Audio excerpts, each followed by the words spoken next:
Welcome to the Awakening Together channel. We're so glad you found us.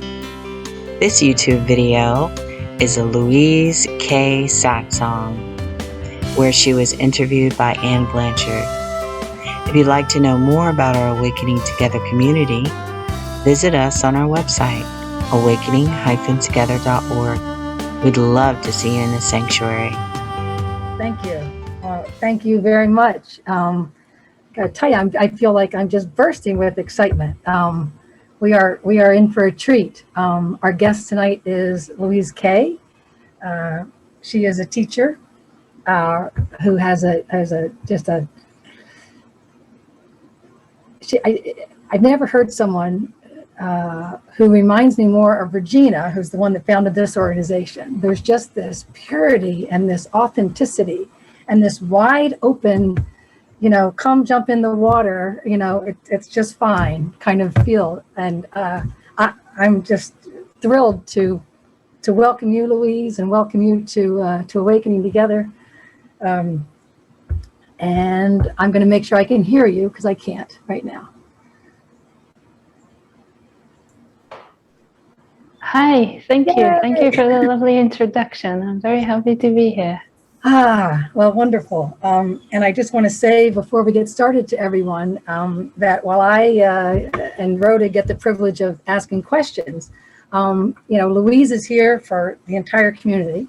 I trust your guidance. If you feel prompted to ask a question, please just raise your hand, and Sina will help me out looking at hands because I will not have my eyes on that. But, if we get an hour and a half with Louise, and I just really, I actually feel like I can speak for Louise when I say she invites people to be participatory and to listen inside. For if you're getting the prompt to ask something, trust that. Speak right up, and she's right here. Absolutely. It's all welcome. Everything's welcome. Well, wonderful. There's always a temptation to jump right in the deep end with the teachings and the practices. But I know I've gotten a chance to get to know you in the last couple of weeks getting ready for this interview. And it's always helpful for people to know kind of where you come from, a little bit of the backstory, and a little bit of how you found yourself where you are today, being a teacher, sharing your gifts and asking us all to look inside and find ours. So perhaps I could just let you just give us a little brief summary, whatever you feel to say about what brought you forward to this work and kind of how that evolved and where you find yourself today. Okay.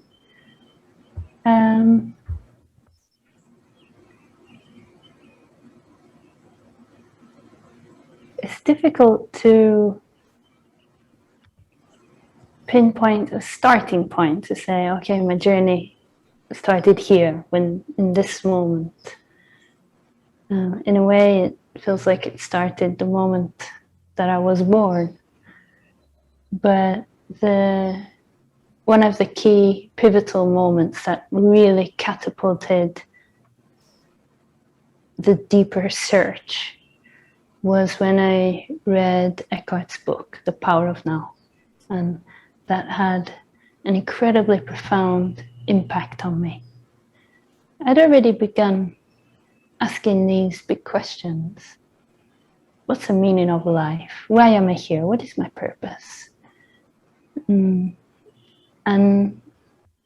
when I read his book, it just made so much sense to me. It spoke to my heart, and something in me knew this is deep truth. And I got a taste of it, and I just wanted more. I was so hungry for it that began a search to know this truth, not just read about it, but know it for myself. And at that time, I was teaching English as a foreign language. I did that for 15 years, and I loved that very much. And looking back, it kind of feels like that was a preparation in a way for the work that I'm doing now, because I learned a lot of skills that are really transferable, and somehow it feels like everything was kind of in preparation or lining me up for this when I look back on it. And after reading that book, I was looking on YouTube and I started meditating and doing yoga, probably like a lot of people here, you know, the same interests. And when I first met my partner, I decided I had to go to India, and I felt this calling in my heart, this longing to go to India. I'd heard so many stories about it being the homeland of spirituality, the birthplace of so many of these teachings that resonated so deeply. And the first night we met, we had a conversation about India, and I said, I'm going to India. And we decided to go together. And I quit my job and I left my apartment and I got a one-way ticket. And that was the start of an incredible adventure. And we went to a place called Rishikesh, which is at the foothills of the Himalaya. You probably know it, maybe you've been, probably many people have been there. It's a very special place. It's a place that's very dear to my heart. And the energy there is very special. And being there, I was immersed in this world of satsang and meditation.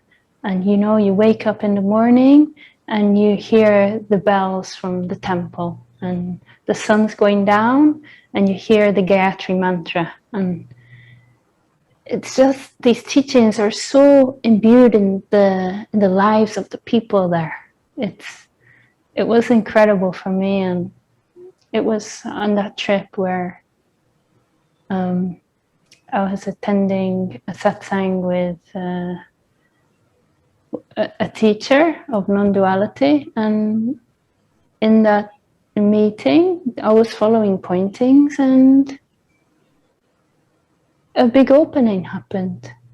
It was like being touched by grace, and there was transcendence of the mind, and it felt like everything that I wanted to understand, I understood then through knowing it, through direct experience. And the days that followed felt like I was in a dream.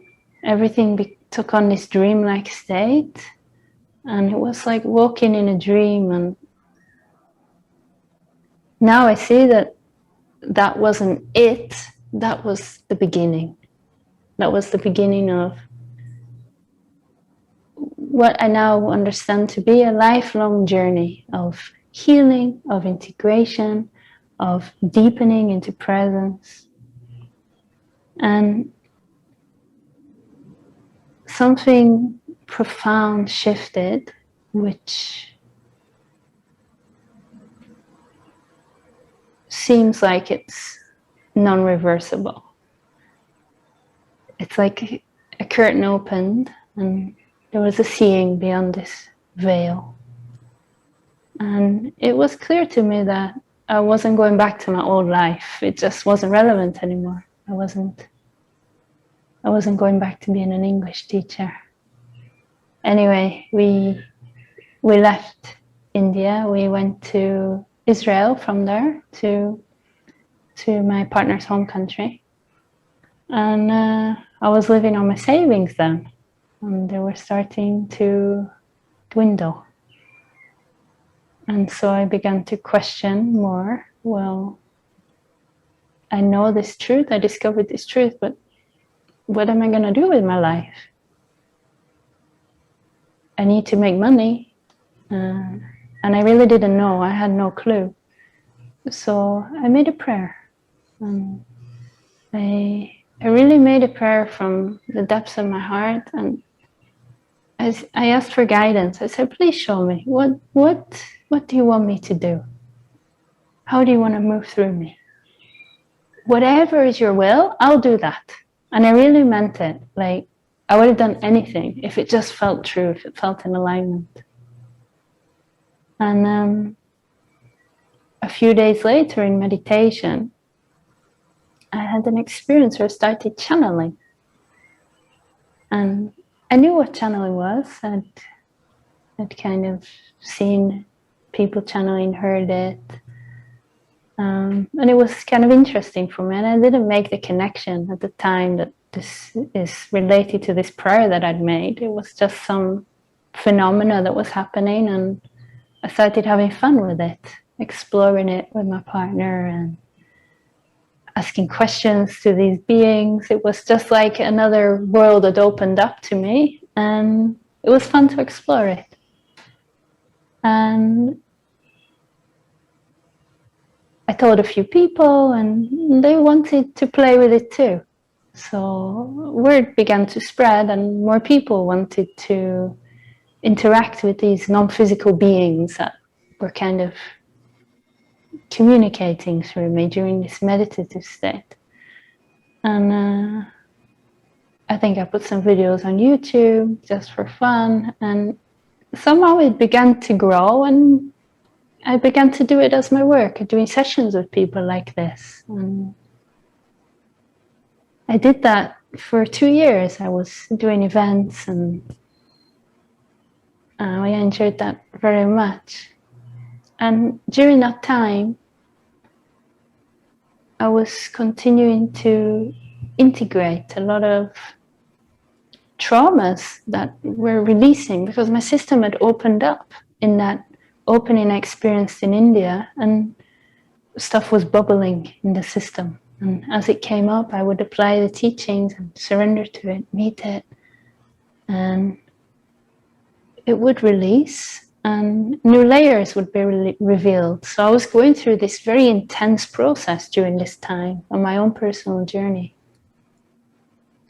And I was beginning to see more and more how masks had been put in place, and how I'd taken on unconscious beliefs that were acting like veils through which I was perceiving reality, which was affecting the way I was relating with people, the way I was relating with the world. And so it was like this light from within was shining on unconscious aspects of my expression. And at some point,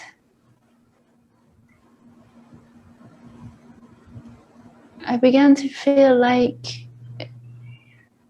the channeling wasn't true anymore.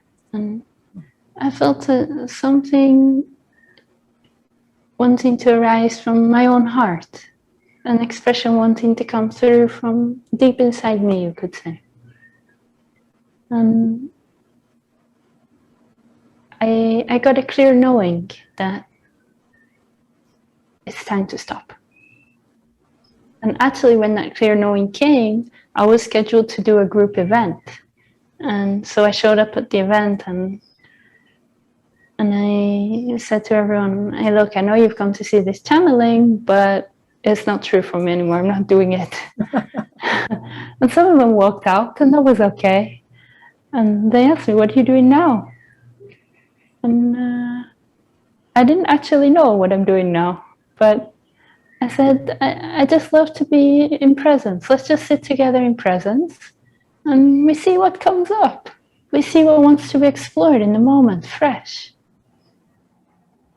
And then some people had questions, and we started to explore, and that was the birthing of what's being offered now. And the journey continues, and it continues to unfold.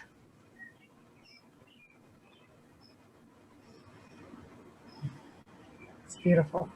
Thank you. It's, you know, so the work you're doing now, the words you put on it are embodied awareness, which you can see the threads and the organic way that kind of either wove itself or unwove itself to be available for you, and to offer others and it's not really an offer. I mean, it's an offering, but it's others to look and see with you that we're all looking. Ah, look at that. We're all looking at the same thing. Oh, we're all looking from the same place. And a slow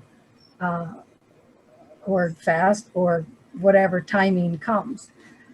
But I'd love to stop for a moment though, because, you know, you can hear this and you can, I mean, one could hear this and think, oh my God, I haven't been to India and I've never channeled. and I, you know, and my gosh, and it can become this like thing outside, and then mind can get in there and make up a story about how we're not it. Louise is it, and she's had these special experiences, and not special to put him down, authentic experiences. But mind can so quickly divide from that and say, "Oh, isn't Louise something?" And Louise is something. And yet the truth is, if we go back to the genesis, it sounds like from what you're saying, that the genesis of all of this was reading The Power of Now. And I mean, in your work now, I can just see like the two things I get out of that book. I can see all through your work. I could tell you what I got out of the book, but can you remember what you got out of the book when you read The Power of Now? Can you remember kind of those fundamental distinctions? Because that's not exotic. That's not India. That's not channeling. That is an open heart, reading a very clear message and taking it inside and saying, is this true for me? And confirming it for yourself. And that is a very accessible experience that takes it out of the realm of exotic and into the open-hearted looking. So I didn't know if maybe you could speak a little bit to that. Absolutely, and I'm really happy that you brought up this point, because it's very important to clarify that in order to recognize our true self, in order to know it, we don't need to go to India, we don't need to channel, we don't need any of these exotic experiences. Yeah, some people experience that, but it's absolutely not a requirement for awakening. Everything we need is right here, right now, in this moment. And it's accessible to everybody right now. And it's incredibly simple. It's so much more simple than our mind would have us believe. And it's understandable when you look at how we're kind of conditioned from growing up, when we take on these beliefs that anything of value, you have to work for it, and it takes time. You got to work hard. The harder you work, the more you're going to achieve. Our society is kind of oriented in this way. And this is the opposite.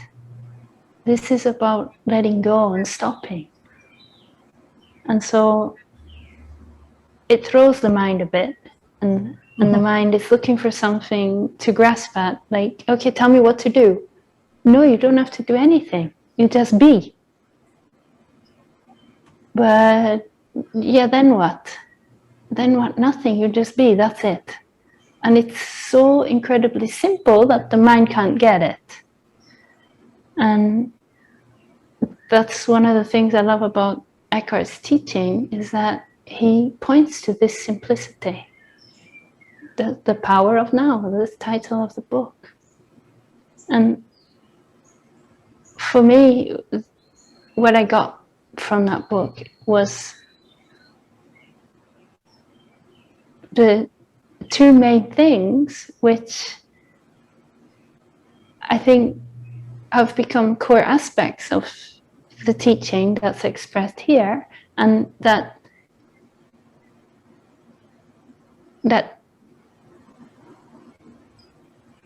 are relevant to this term, embodied awareness. And one of them was, for the first time, I was able to observe the thoughts. Eckhart invites that in his book. Can you observe the thoughts? And that was a huge revelation.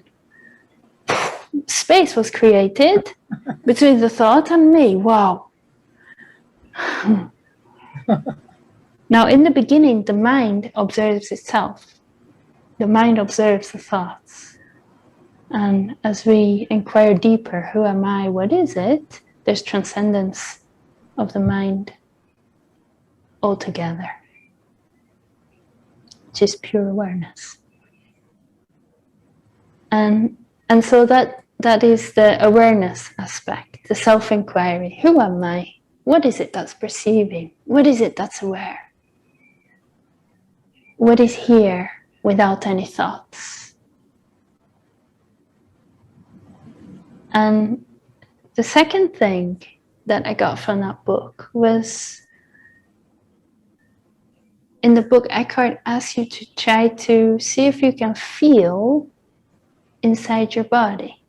And he said, just see if you can feel the tingling sensations in your hands. And see if you can feel it in your arm. And that was another huge revelation here. Wow, I can feel the inner body. I can feel the energy. And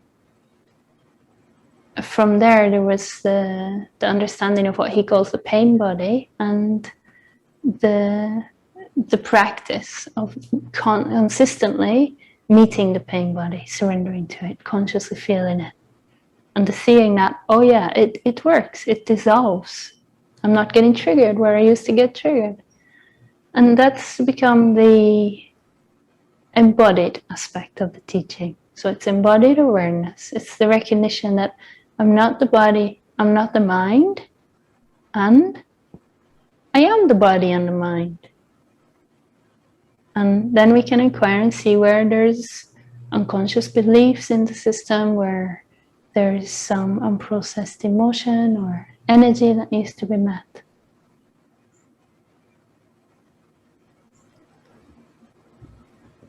Beautiful, thank you. So that brings me to kind of your process, the process that you're kind of guided to offer, which is always, one move. It's never out. It's relax that and come in. Relax that and turn attention inward.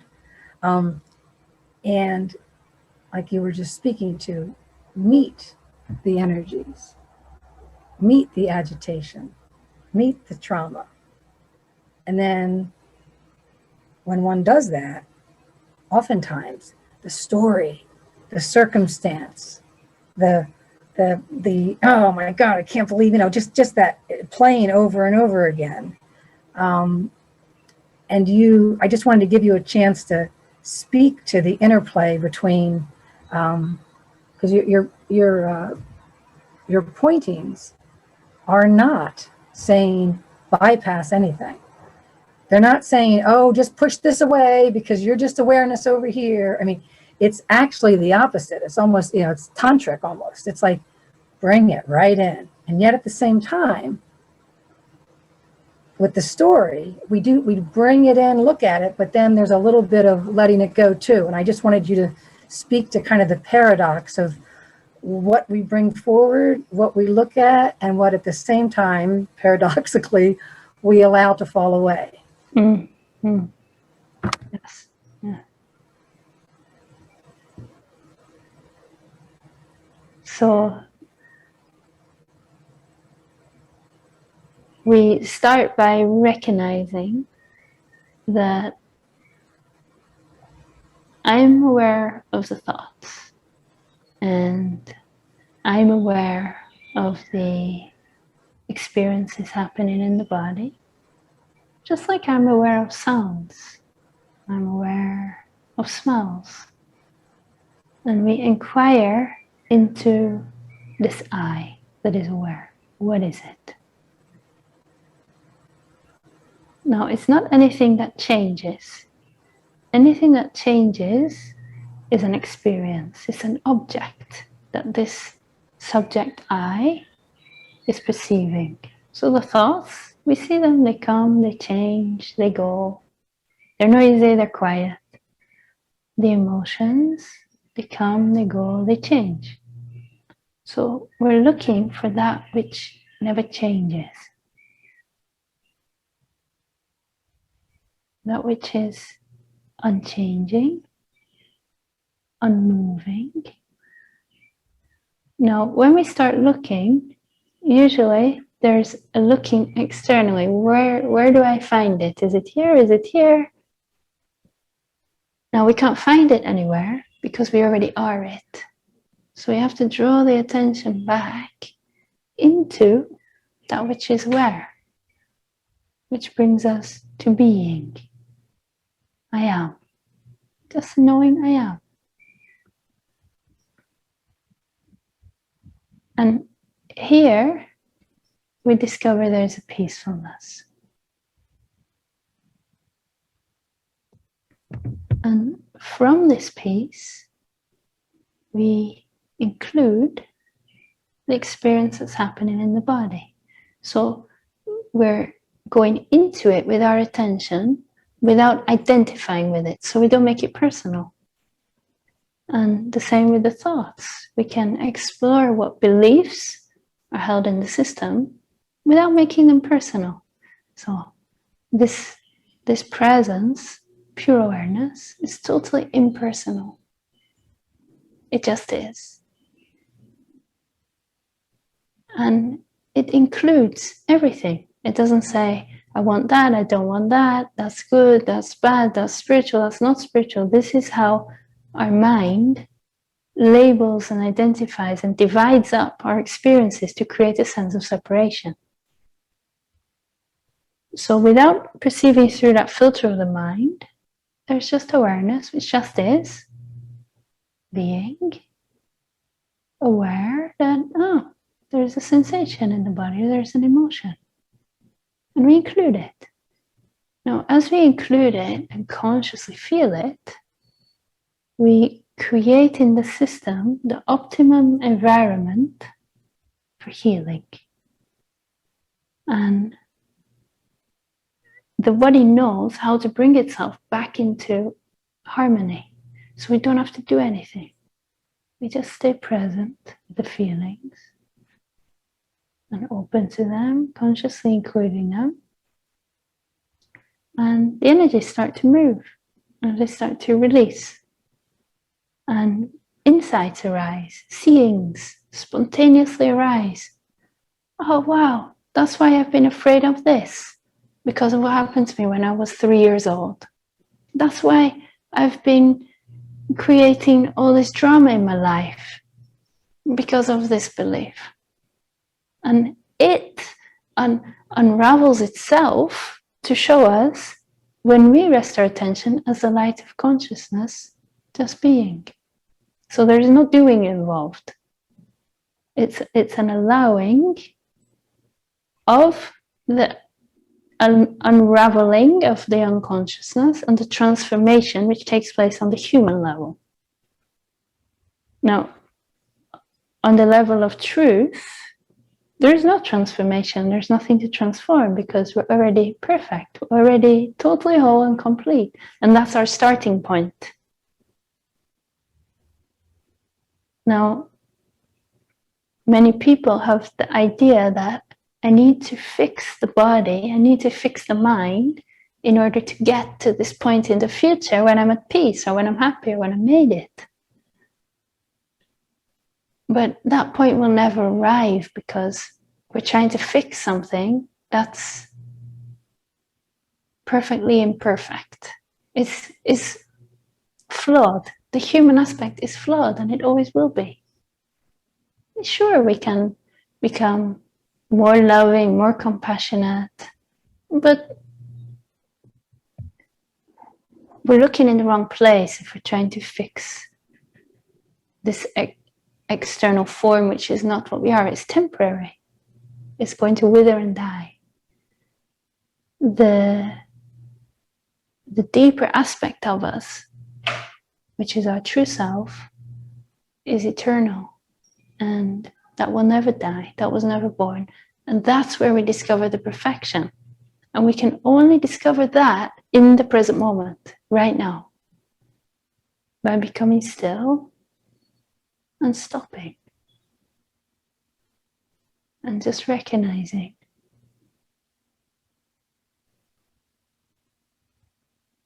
this beingness.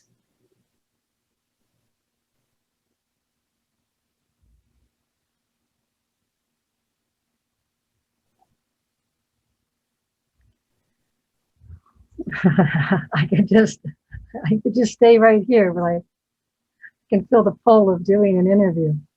So thank you for, yeah, it's kind of just mesmerizing, isn't it, to be in that truth? Yeah, and once we land here fully in the present moment and we're being, then we can live from here. So we can speak from here, we can listen from here, we can eat from here. And this is one of the practices that I invite people, live this. It's not enough just to, come to the Zoom meetings and do your meditation and then go back into life. No, this is a way of living. This is living truth. This is your whole life is dedicated to this truth. Every single moment. So life becomes a meditation in motion where we're constantly checking in and we're remembering my true nature so that we can live from this truth as this truth. And sure, we forget. It's natural. And we find out we're caught up in our thoughts miles away, and suddenly we wake up again.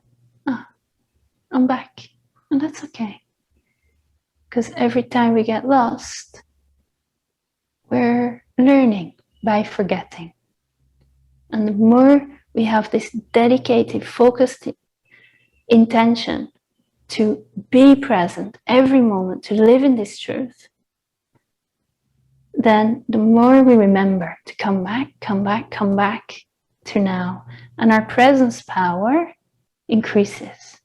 As our presence power increases, we don't react so much anymore. We're able to recognize, something's triggered right now. Let me take a moment just to meet this. We don't speak hurtful words. We don't speak out unconscious blabbering. There is a depth to us. And that depth is what brings peace. It infuses peace and love and compassion into our own inner experience, which then overflows to everyone and everything around us and how we relate with life.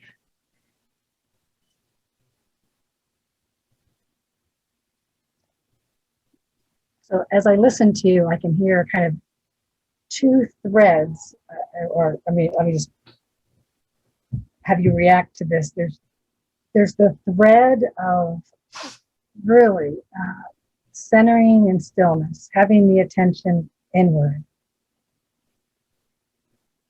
and just that kind of free fall surrender into beingness. We notice doing this, that's okay. We let that go.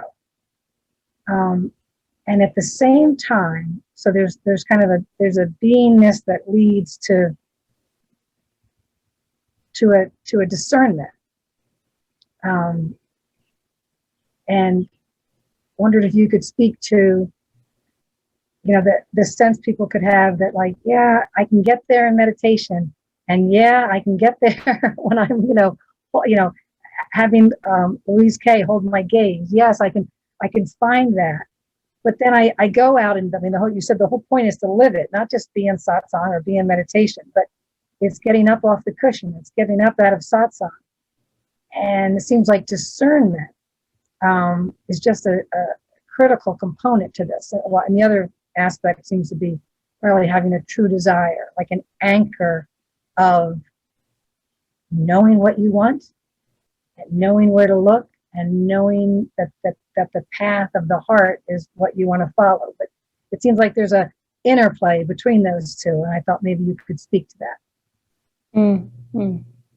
Yeah. You must have this clarity inside of you that I want this. Like, this is the number one important thing in my life, to live in truth, more than my relationships, more than my family, more than money, more than anything, to live fully in truth. If you want it half, it's not going to work. Even if you want it 99.999%, it's not enough. You got to be all in, 100%. 100% dedicated. And when we are so dedicated to something, when we feel in our heart, this is the truth, we don't forget so easily. Something's really important to us. So every moment we're questioning, can I recognize this deeper presence right now? Am I aware of my breath right now? Am I observing thoughts right now? No matter where we are, no matter who we're with, no matter what we're doing, this is what's important. And this is a love for truth that really, it's like being touched by grace. This love for truth is born from the heart.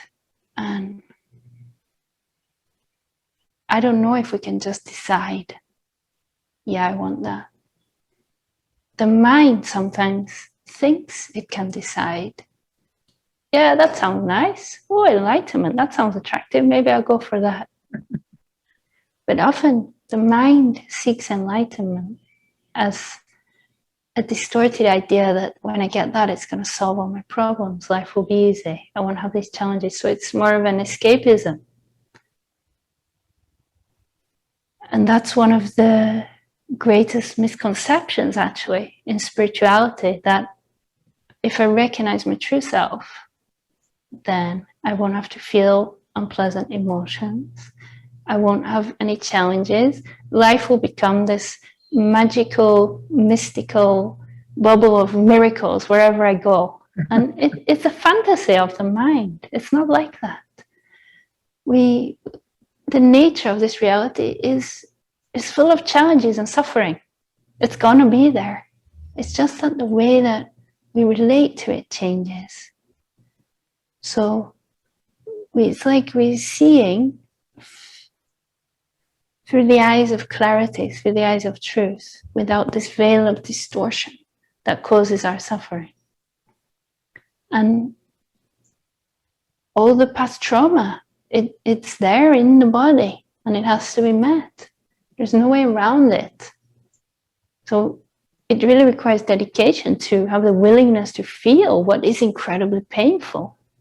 All the past hurts that haven't been processed, we have to feel it all. So somebody that's not really into it, they're not gonna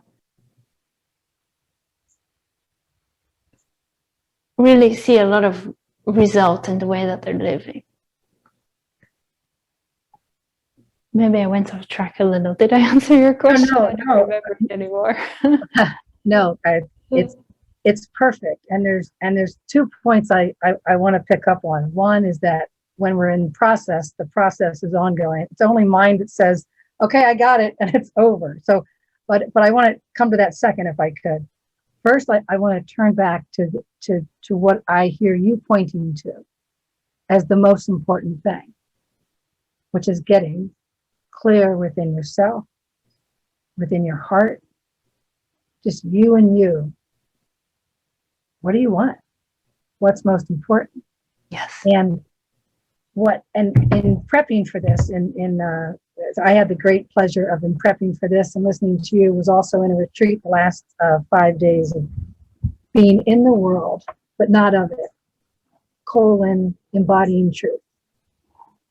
And so everything that we would study all day in the retreat would then be echoed in your teachings all night as I was preparing for this. And I'd go back into the retreat and hear teachings from an entirely different source, mostly from our founding minister, Regina Dawn Akers, who has scribed 2 different books. of truth teachings. And what I felt very invited to do is just like you. There came a point where you told us this earlier. You made a prayer. You felt a prayer rise up, and that it's exactly what has happened to many of us, but it's specifically what's happened to Regina as well. Her prayer was something like, "I will go anywhere. I will learn anything. Just make me useful for the rest of my life." And when I read the words of your prayer, "Please show me whatever it is you want me to do. I'm here. I want to do it. I'm available, whatever it is." And I just wanted to take just this moment to ask you, and all of us, to invite that in.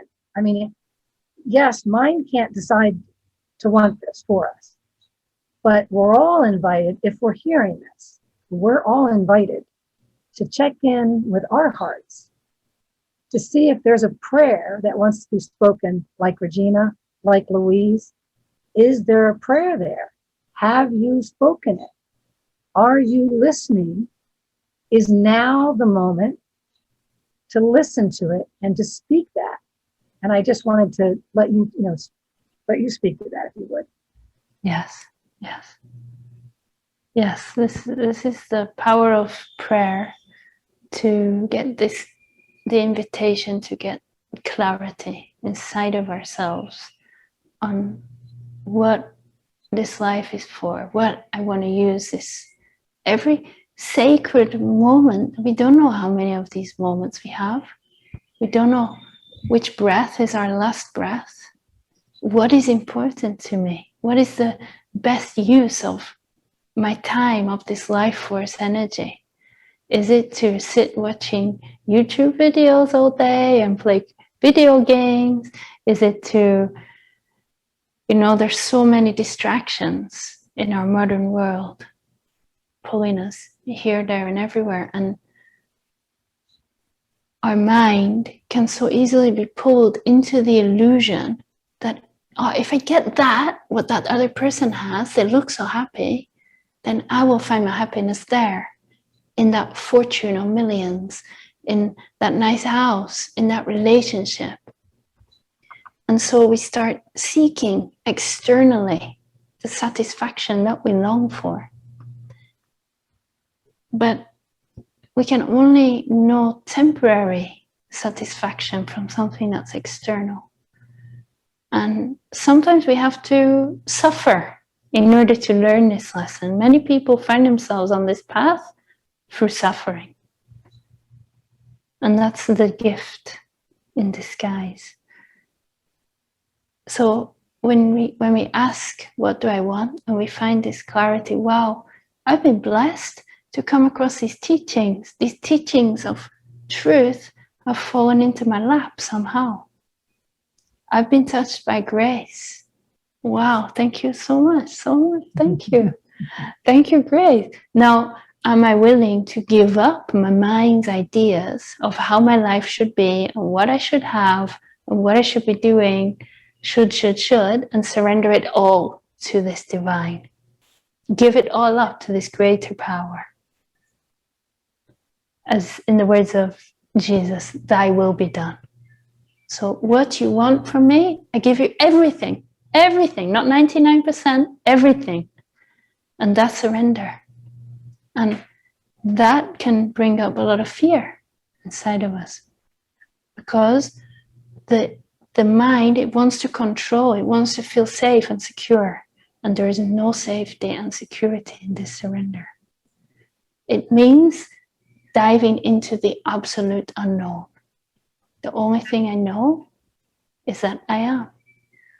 The future is unknown. And that fear must be met. When we open to that fear,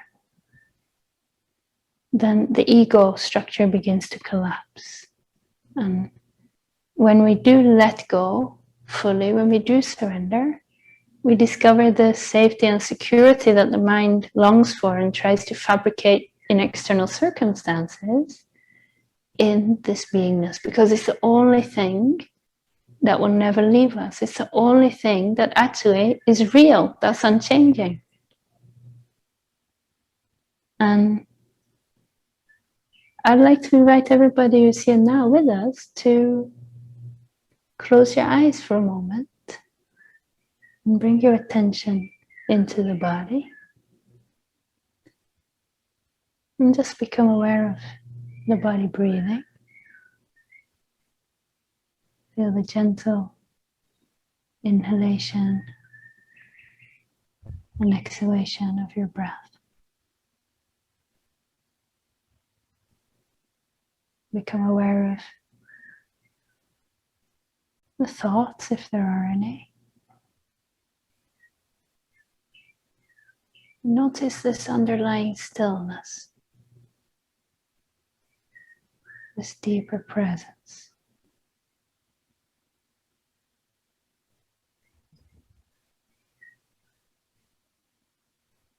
Become aware of the aliveness in your body.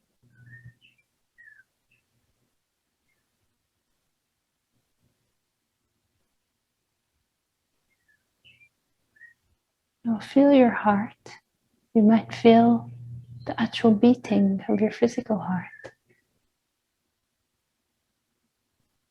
Connect with your energetic heart, your heart chakra, the power center inside of you. Now open to the depths of your heart and really ask yourself, what do I want?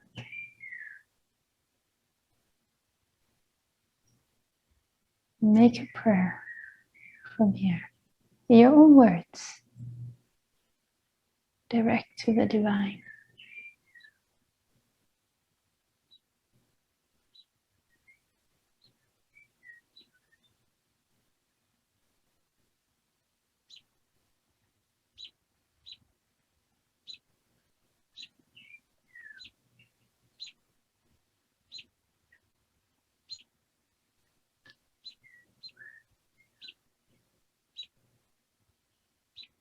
Jesus also said, ask, I think it was Jesus, ask and you shall receive.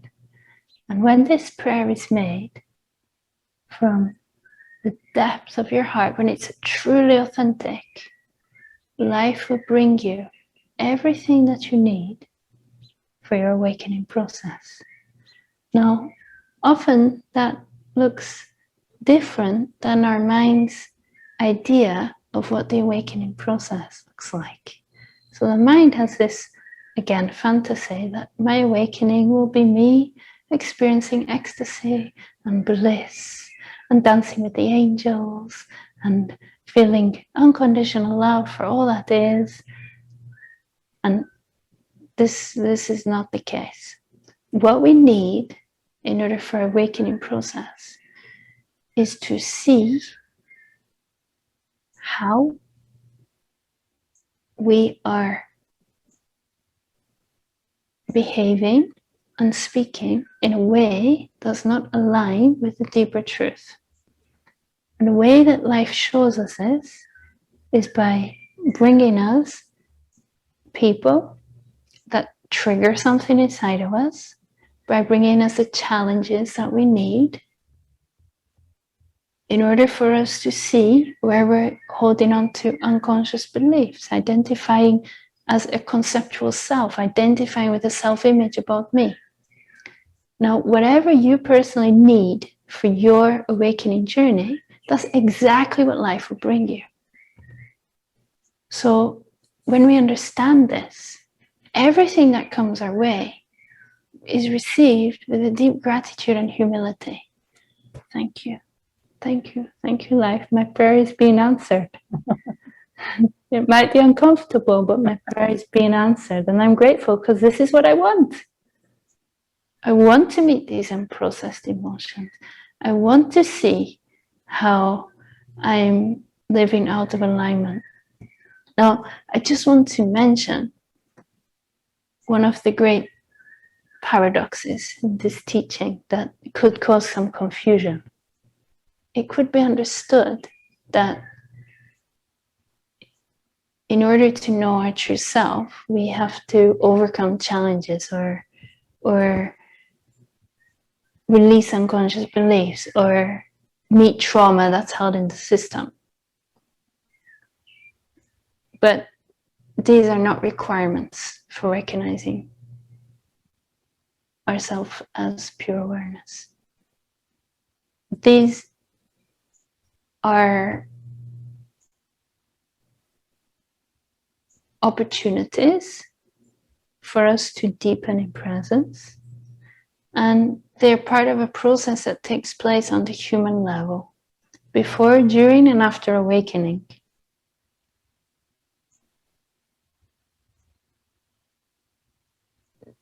To know our true self and to know freedom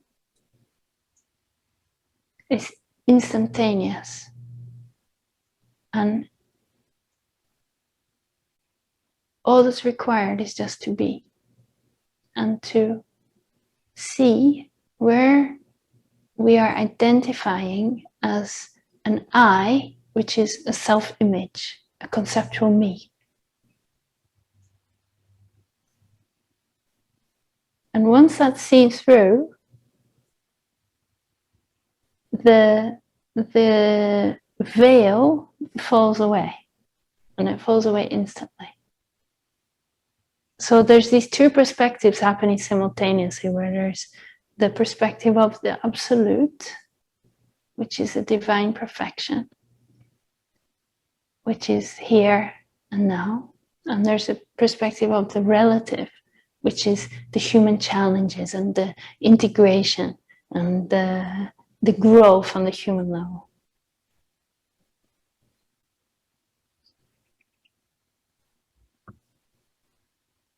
So this is what I hear you saying. I want you to let me know if this is true. What I hear you saying is, no matter what's going on, no matter what you've done, no matter what you haven't done yet, no matter what you've seen, whatever you haven't seen yet, that right now, as everyone sits here, divine perfection exists within them and is accessible now. Yes. If you could just stop for one moment, totally stop. Stop all effort. Stop trying to become something.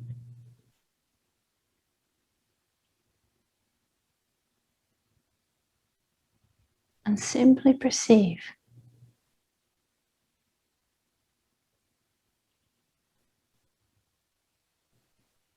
It's right there in that stillness. That which is perceiving is pure consciousness.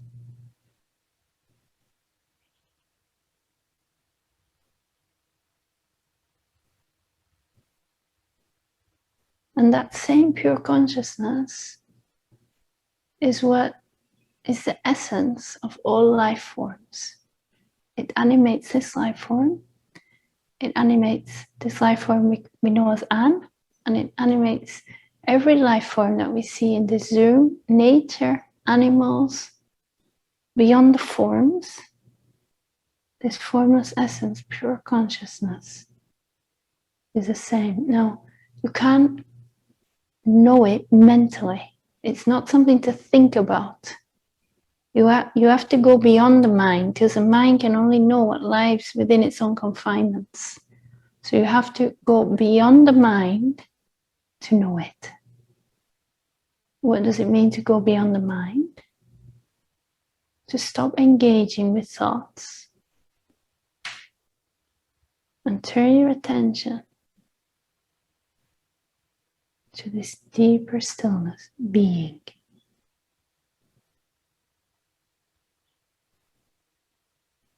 Just watch your body's breathing. There is no I that's breathing. The body's breathing by itself and you're aware of it. Sounds are being perceived. There is no I that's hearing. You, awareness, are aware.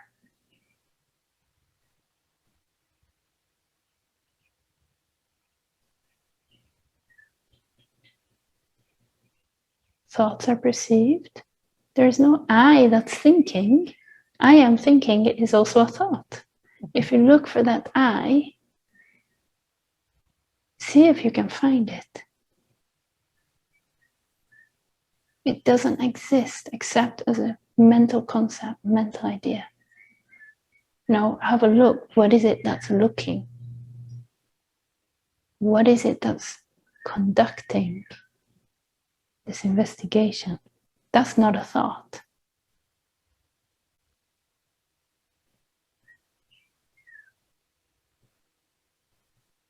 What is it that's aware right now in this moment?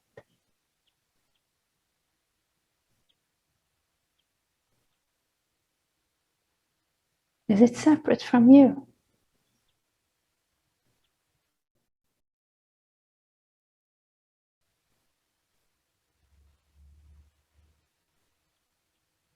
Any thought that arises in answer to these questions is not it.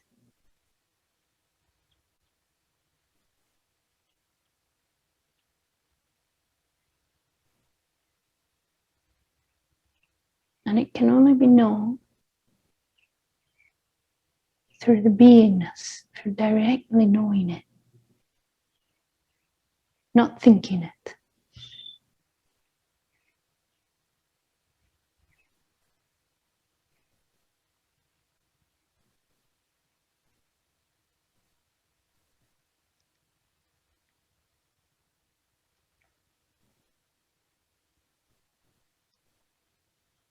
So there's the that which happens, the manifestation. Just realizing something sees that, something sees all of it. And if you pull back a little bit, there's even something that sees. So there's that which happens, there's something that watches, and there's kind of something that includes all of that, including the seeing of the something that watches. And in Muji's analogy, there's the first bird that's real busy, there's a second bird that just sits there, isn't real busy, just watching that first bird doing its thing, just watching, and then there's a third bird that's just kind of taking it all in. And so my question is, no doubt inartfully asked, is there something beyond that? Well, we can ask this question: is there anything that is perceived outside of awareness?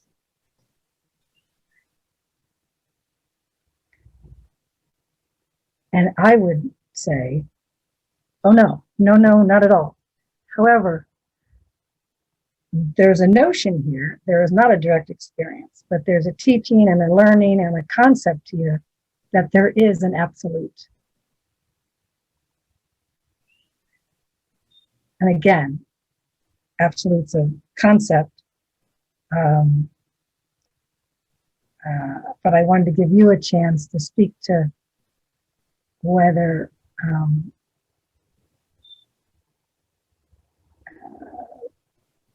having an experience of the absolute, which of course wouldn't be a me having an experience of an absolute, it would be, does experiencing absolute,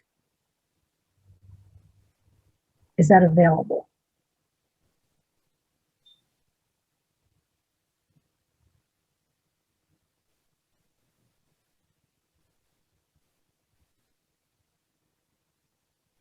So when you say absolute, do you mean, in the analogy, the third bird, or you mean something beyond that? I mean beyond. I mean, we're kicking out past the third bird. We got the first bird, we got the second bird. We even have glimpses of the third bird. And I'm talking about blowing out the birds.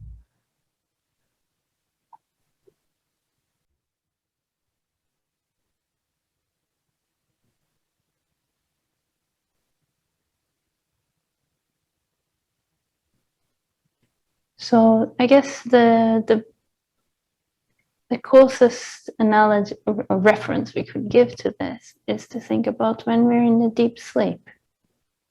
So there's no third bird. There's not awareness of that mind watching itself and the activity. Do we exist? Yes, we go to sleep every night.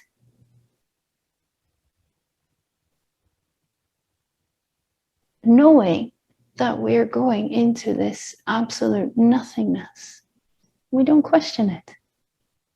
We go to sleep and our identity falls away. Our whole life falls away. All our memories fall away. All our fears fall away. Everything is gone. Pure nothingness, and yet we exist. And it's interesting that we don't have fear of this nothingness. We just go to sleep expecting to wake up again in the morning. The moment we open our eyes, it's all back.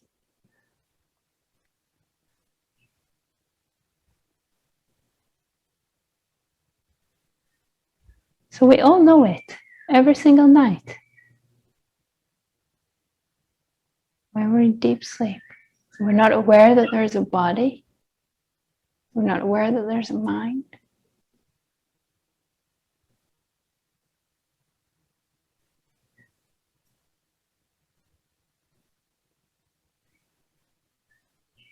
There's just nothingness.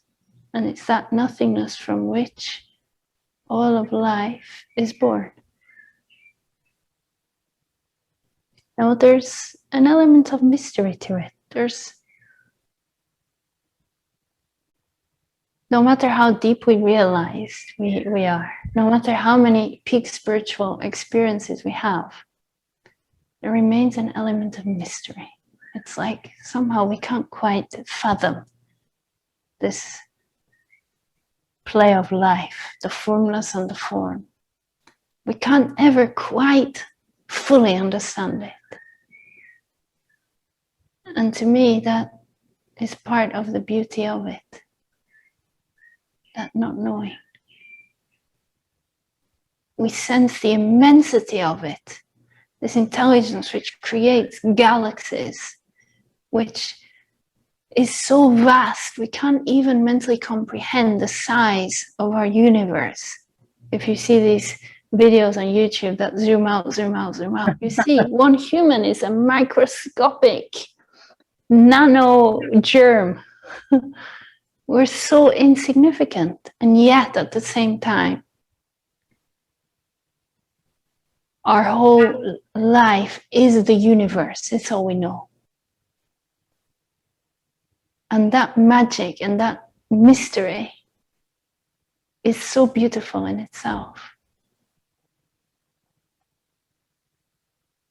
And I think if I could have all the answers to the universe, I would prefer not to have it.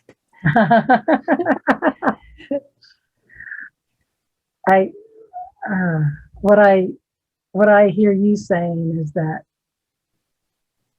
you find your life in a thrilling trust of mystery. Yeah, I love that. Yeah. Because that's where the magic is. We're like children in awe. Wow. I mean, just look at a blade of grass. The color, the texture. How did that appear? The sun, we're surrounded by miracles, by abundance, by beauty. If we just take a moment to notice the colors, it's just mind-blowing how all this got here, how all this is functioning. Our mind can't comprehend it. And in a way, it brings us back to this quality that all of us embodied when we were very young. And if you look at any young child, you see this excitement for life, this curiosity that gets us in touch with the magic, the beauty. where we can appreciate the miracle of the breath, the miracle that I am alive experiencing this body, and the gratitude that comes with that, the magnificence, the beauty. Now, it's easy for children because they're not caught up in their mind. They're not thinking about conversation they had yesterday or what's going to happen tomorrow. They're there in the moment. Wow, look at this rock. Mommy, mommy, I want to gift you this rock. They see the beauty and the magic.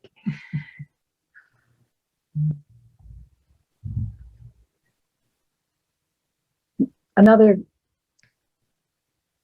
place that you pointed, I keep hitting my clipboard.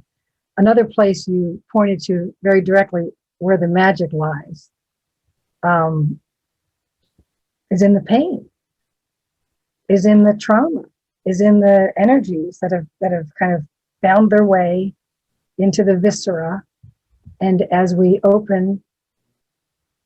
have this prayer in our heart to know truth, as the universe lines up exactly what we need to experience, to see, to have come in,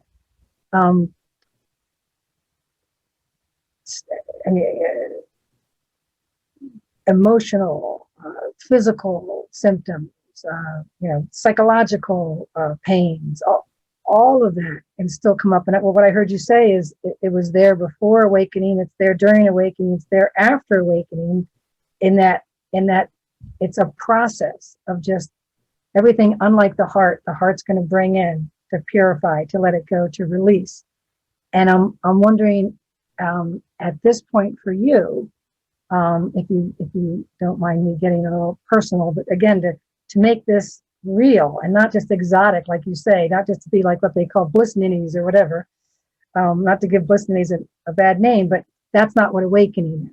Awakening is being with what's happening. And so I'm just curious if you feel comfortable maybe giving us an example from your life of what kind of you find yourself getting caught on, and do you find that very often, and how does that arise for you? Yeah.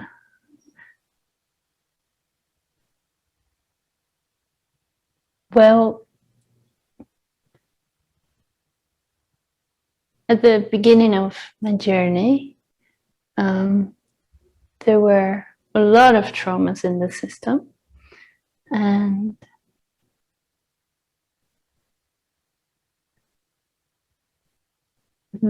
it all had to be met. But there was this absolute dedication to meeting it.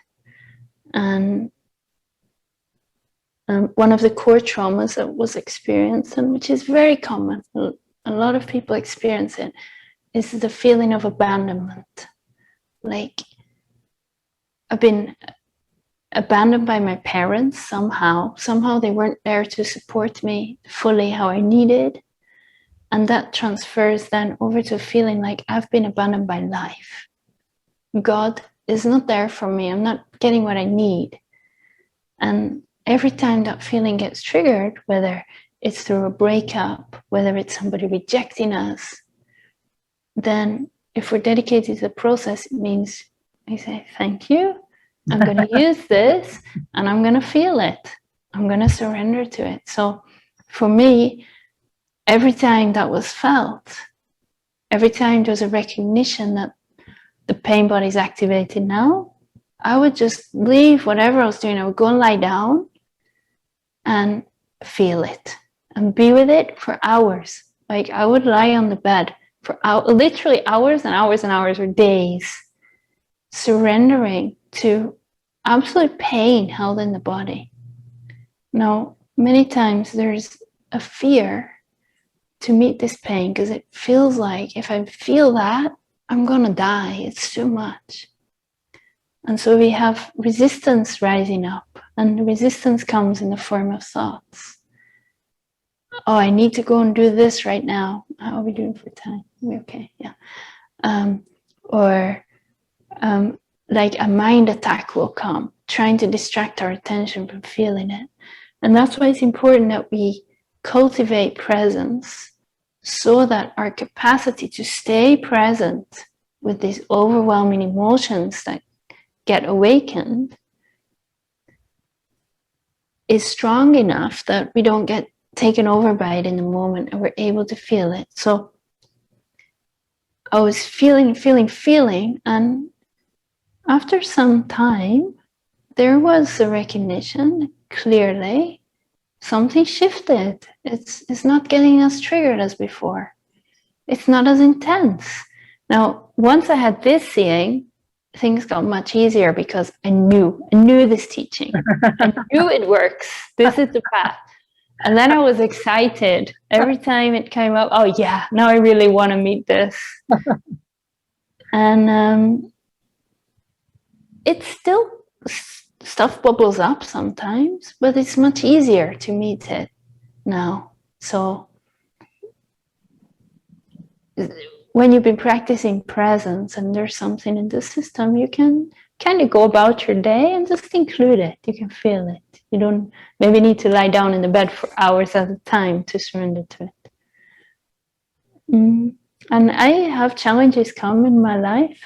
One of the biggest challenges for me is I have something called dyscalculia, which is similar to dyslexia, but it's with numbers and time. So I experience time a little bit differently, and in the sense that I can't judge amounts of time.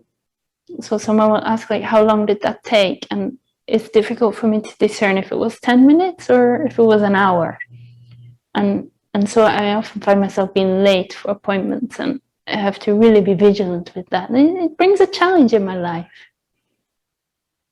Or I can get confused with adding up numbers, for example. So I always have to double, triple check everything. So the challenges are still there, and it's good, they're welcomed. And the difference is the way that we relate to the challenges. So we're not trying to run away from them, but we're inviting them. What is life trying to show me here? What can I learn from this? What can I see about myself?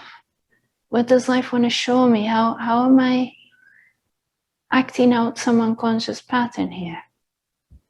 Now, anytime there's chaos or drama in life, then there's something for us to look at. Anytime we feel the system activated or triggered, there's something for us to look at. And when we begin to use these opportunities, and we welcome them, that's when we go on the fast track. Because we're not avoiding, we're not afraid to look, we're excited to see. Wonderful. Yeah, that's what Regina has called being gangbusters for healing. And you just got to be gangbusters for it. You're just all in. It's not maybe now, maybe this, maybe later. It's I'm in. Yeah. Yeah. And what's important for that is that we feel like we're supported in it. So the Sangha and the community is really key in feeling like I'm not going crazy. I don't know what to do here. You know, we meet together with the Sangha, we have our community, and we know other people are going through similar challenges. I'm not alone. And that's our support system. It's like our family, our spiritual family. And it's important that we have that support.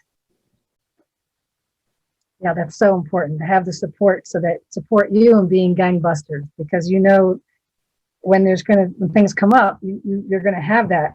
You're gonna being held by people who know the truth for you, and you know. Yeah. One of my favorite quotes is that quote by Ram Dass. He said, "We're all just walking each other home." It's like we're in this together. We're on this journey together. We got each other's backs. Yeah, beautiful. I see our time is, we got plenty of time for questions. I have plenty more, but let me just check in to see if anyone would like to ask a question.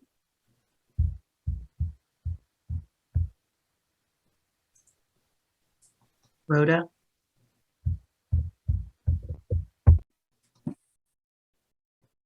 Louise, this has been delightful. I have to say thank you very much.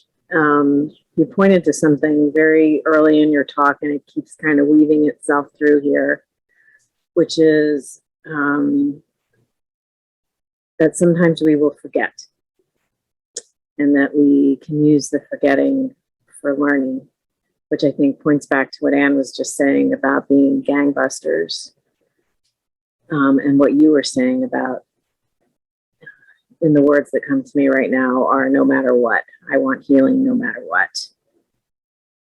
So I was wondering if you would talk a little bit more to this forgetting, because the experience that is here is the desire for no matter what that is still sometimes met with resistance. So I wouldn't necessarily call it, but there is also forgetting. So I was wondering if you would speak a little bit more to the experience of that. Yes, no, great question. Thank you. So when the forgetting happens, in that moment, we don't choose it. Clearly, we wouldn't choose to forget. And we're not aware of it in the moment. It just happens all by itself. And so there's nothing that we can do about it. Now, usually what happens when we wake up from that state of forgetting, it's a bit like a shifting between conscious and unconscious states, or sleep and awaking. So we go to sleep, we forget, we wake up, we remember. What usually happens in the moment of awakening, oh, I got lost in thought, is that the mind comes in and judges the me, that this I is a conceptual I forgot. I shouldn't have forgotten. Now let me scold myself. Let me beat myself up for that. I need to make sure I never do that again. Now that's the mind beating itself up. It splits itself into two. And that causes us to suffer then. And it creates a problem. Actually, there's no problem. There was just a shifting that we didn't choose. It happened by itself. Now we're here.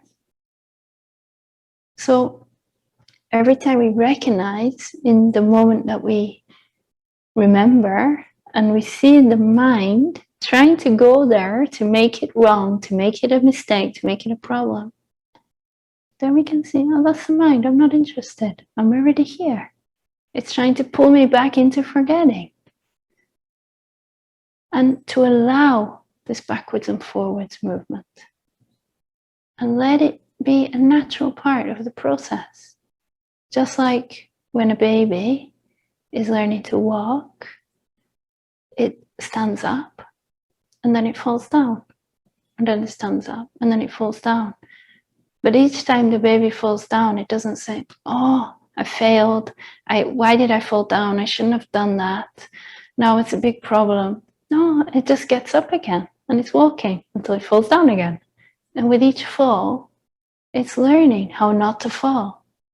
It's learning how to get back up. And so it's the same. So all we can do is to make ourselves available, to align ourselves fully with this intention, like the prayer we spoke of earlier. This is what I want. Grace, God, divine, universe, whatever language you prefer. Please bring me the presence, power to stay in this awakened state. Let me live from here. I'm available for this to the best of my ability. And it's okay when we forget. It's okay. It's part of the process. And the resistance that you spoke of is also part of the process. So people tend to think that when there's resistance or forgetting, I'm getting it wrong. But you're not. It's a natural part of the process. When the mind gets strong and it attacks, often it's attacking for the very reason that we are becoming more and more conscious and it feels more threatened. So it has to attack stronger. And we just let it attack. let it act out like a little child. And when we notice the resistance coming, that's the moment to choose truth. If we have the possibility to choose, if the resistance pulls us, we don't choose it. There's nothing we can do about it until we remember again. So we can only have this intention and say, I'm available, I'm dedicated to this, and to practice as much as possible every single day, every single moment, to stay present. And the more presence power, the more vigilance there is. So then we see when the mind is coming in with resistance. And once we see it, it's already lost some power over us. We're more conscious. And so it doesn't pull us so much. And then we can choose to stay with whatever the mind wants to resist and surrender to it.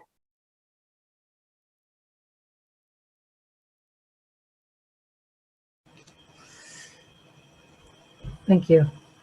Rhoda, did you have a follow-up? Just desire to sort of confirm what I heard, which sounded very much like allow life to lead the way, that the pendulum will swing and trust that it will come back to center. So thank you for that. That usually helps. Yes, yes.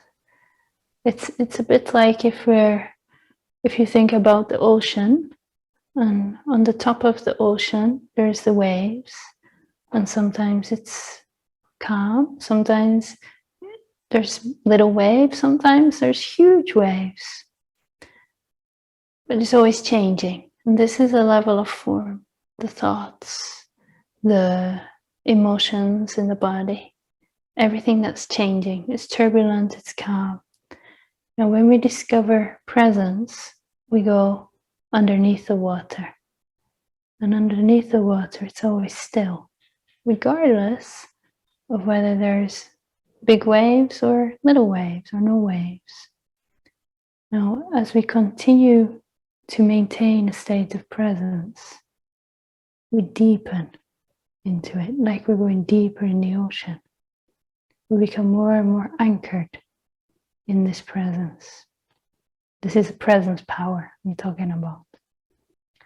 And so in the beginning of our practice, if we've been caught up in mind and story, and then we discover presence, if we get pulled back up into mind, it's quite easy for us to get pulled back into the waves. But as we deepen and deepen, minute by minute, moment by moment, day by day, if we're getting really deep, and then we're pulled by a storm on the surface, we can be pulled all the way up here, but we're still under the water. And we keep deepening, just by recognizing this underlying stillness and keeping our attention here, no matter what's going on the surface.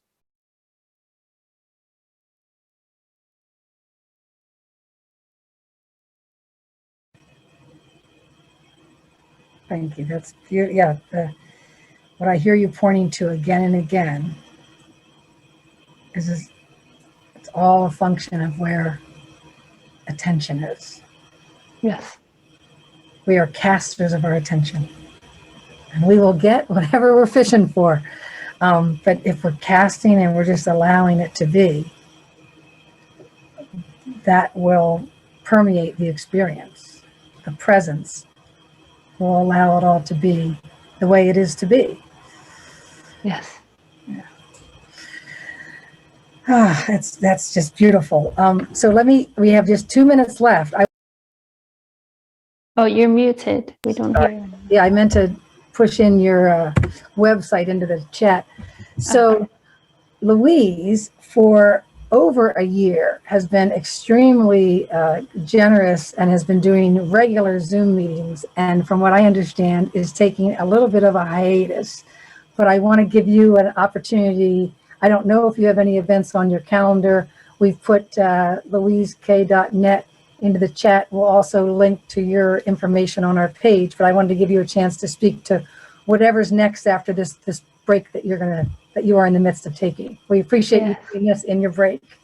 Yeah, well, the break officially hasn't started yet. We have one more event next Saturday, but that one's fully booked. Okay. And so yeah, for a year and a half, I've been doing these open Zoom meetings, thanks to the pandemic actually, because I couldn't do the group events anymore, and everything was just done online, and it's been really beautiful. I've been doing an online weekend retreat every month, twice a week open Zooms, and some intimate Zoom meetings. And recently, the last few weeks, I felt this movement inside of some change, or this life communicating something. Take a step back. So I've decided to take a little break and give some rest to the system. But I don't know how long it's going to be. But when I start again, anybody that would like to join the events, the best way is to go to my website on that link. And then if you click subscribe on the top right, you can sign up to receive my newsletter. And then you'll get an email when the events are starting up again. Well, thank you. I also want to say that in the meantime, Louise's website is replete with you can pick kind of the topic. They're short. It's very well organized. It's very clear. And so there's plenty to dig into if these teachings and pointings are resonating with you. And there's also a to read button on her website. And, the blog posts are equally revelatory, clear pointings back in. So I invite everyone to take advantage of that. And I see that now we're at 9:01. Let me wrap up. Louise, okay. I cannot thank you enough. And on behalf of Awakening Together, I mean, you're just such a kindred spirit here. And I mean, the love you have just poured on us, we accept, and we pass right back. And I just... bottom of our heart, we thank you. Thank you for being here. Oh, thank you so much. It's really been a pleasure. It's lovely to be here with you. Thank you. Thank you.